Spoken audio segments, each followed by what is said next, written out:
यो हो नेपालगञ्ज।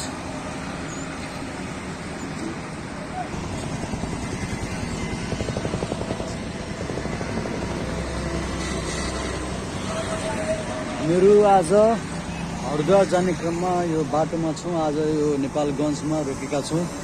बिहान हामी करिब 7-8 बजे यहाँ आइपुगेका थियौँ। करिब 7:30-8 बजेको थियो।